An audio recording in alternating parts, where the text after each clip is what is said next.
مسئولیت بسیار سنگین است. امیدوار هستم که راهی را که رهروان پس از عمر صاحب کسای تعهد سپردن در روز شهادت عمر صاحب ولی یک سره معامله کردن، دروغ گفتن، غرور ما را شکستن، به هویت ما توهین کردن، پرچم ما را خود خمیر ساختن، سرود ما را معامله کردن، در بن ما را فروختن. او راه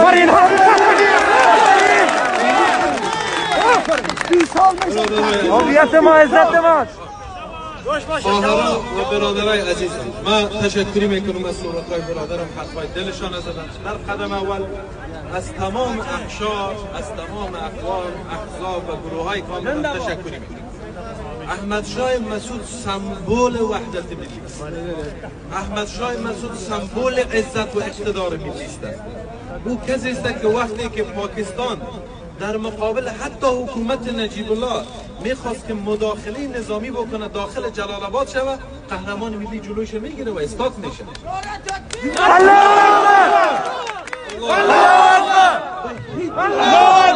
به هیچ عنوان حاضر به این است که در خاک ما و شما حضور بیگانه باشه. او روحیش بود، او اقتدار ملی را داشت و او اتحاد باور داشت و امروز ما و شما راه را همون قسم حرکت میکنیم و همون باور داریم. چند نکته. یک، بسیاری میبینم که در دفتر ما و در کار ما یک دمره یگان نفر میگفت چرا پکول میپوشی، یگان نفر میگفت چرا دسمال. برای من پکول و دسمال و او پرچم و اون نماد یادآور قهرمانی و عزت و اقتدار الله اکبر. از وقتی که ما از اقتدار خود فاصله گرفتیم، خداوند جنجال ها را پیشونی برد.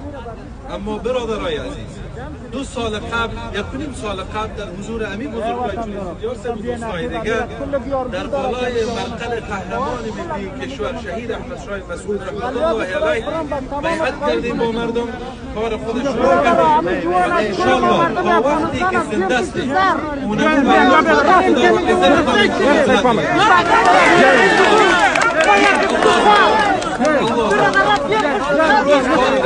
محمد جان